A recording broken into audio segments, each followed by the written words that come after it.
बच्चों यहाँ पर 4.5 की लास्ट प्रॉब्लम है। इसमें दिया गया है कि parallelogram O K Y where O K equal to 5.5 centimetre and K equal to 4.2 centimetre. तो कह रहा है कि इज इट यूनिक, तो क्या ये एक यूनिक होगा। तो आइए इसको समझते हैं।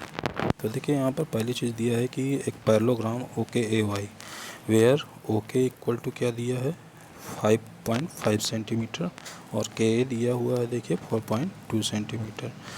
अब देखिए यहाँ पर जब इसका कंस्ट्रक्शन करना होगा तो पहली चीज़ आप ये दिमाग में आपके होनी चाहिए कि कभी भी कंस्ट्रक्शन करते हैं तो आपको कम से कम 5 मेजरमेंट्स आपको मालूम होनी चाहिए उस क्वाड्रिलेटरल की। तो देखिए आप यहाँ पर इसकी 4 मेजरमेंट तो आप कह सकते हैं कि ओके अगर आपका 5.5 है तो ए वाई भी 5.5 होगा, के 4.2 सेंटीमीटर है तो आपका ओ आई भी 4.2 सेंटीमीटर होगा, क्योंकि पैरेललोग्राम के अपोजिट साइड्स क्या होती हैं, पैरेलल और इक्वल होती हैं।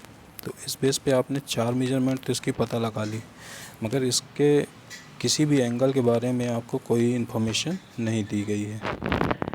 तो इसलिए जब आप इसका कंस्ट्रक्शन करेंगे तो यहाँ पर देखिए आप जो साइड्स लेंगे वो कुछ इस तरह से लेंगे। देखिए यहाँ पर अपोजिट साइड्स आर इक्वल, तो यहाँ पर आप ले सकते हैं Y A and O K equal to 5.5 centimetre. देखिए ये और ये इसी तरह से यहाँ पर वाई ओ और के जो दिया हुआ है वो 4.2 सेंटीमीटर है। देखिए यहाँ पर इस तरह से हमने ले लिया, बट देखते हैं यहाँ पर सिर्फ ये 4 साइड हैं, but we require 5 measurements to make a quadrilateral.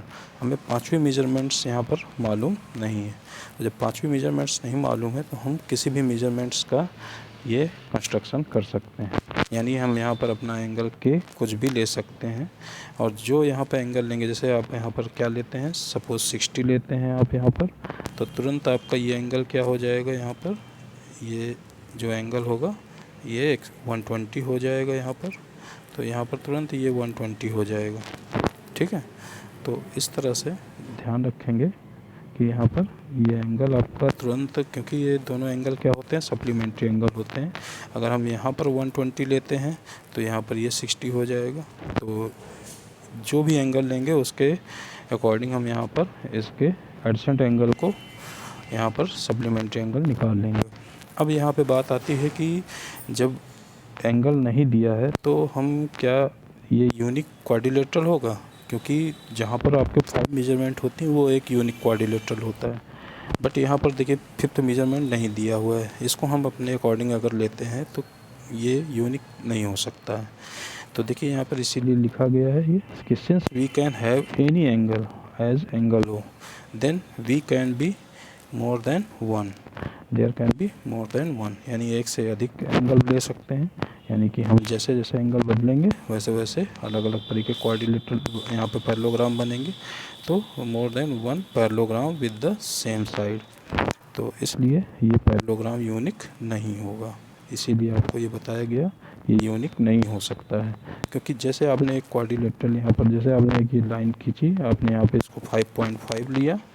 अब इसके बाद जैसे ही आपने यहाँ पर एंगल कुछ भी ले सकते हैं, कोई एंगल ये 120 लेता है 120 डिग्री, तो कोई हो सकता है इसका एंगल 140 भी ले सकता है। तो जैसे जैसे मेजरमेंट बदलेगी तो यहाँ पर अगर हम इसमें 4.2 का आर्क हम ऐसे लगाएंगे, यहाँ पर जब लगेगा तो यहाँ पर कुछ ऐसे लगेगा 4.2 का आर्क, और उसी के अकॉर्डिंग आपका जब यहाँ पर 5.5 सेंटीमीटर का आर्क इधर लगाएंगे और यहाँ से जब आप 4.2 सेंटीमीटर का आर्क लगाएंगे तो आपका क्वाड्रिलेटरल कुछ ये इस तरह से बनेगा। मगर जब आप यहाँ पर 140 डिग्री एंगल लेते हैं, ये 140 डिग्री का एंगल लिया आपने, तो 140 डिग्री के एंगल पर आपका क्वाड्रिलेटरल, फिर यहाँ से आप जब 4.2 का आर्क लगाएंगे तो और पहले लगेगा। तो इस तरह से यहाँ पर 4.2 का आर्क और यहाँ से 5.5 का आर्क और यहाँ से 4.2 का आर्क लगेगा, और ये जब मिलाएंगे तो आपका कुछ इस तरह से। तो ये आपका यूनिक नहीं हो सकता है, यहाँ पर अलग अलग एंगल पर अलग अलग क्वाड्रिलेटरल बनेंगे। तो ये बात ध्यान रखेंगे कि ये यूनिक नहीं होगा। और आपको सबसे ज़्यादा इम्पोर्टेंट चीज़ ये ध्यान रखनी है कि यहाँ किसी भी क्वाड्रिलेटरल के कंस्ट्रक्शन में आपको कम से कम 5 मेजरमेंट्स मालूम होनी चाहिए। Thank you student. आज से ये एक्सरसाइज आपकी और ये चैप्टर भी आपका प्रैक्टिकल ज्योमेट्री इस तरह से कंप्लीट होता है। आपको कोई भी समस्या है तो आप हमको पर्सनली कांटेक्ट करके अपनी प्रॉब्लम बता सकते हैं।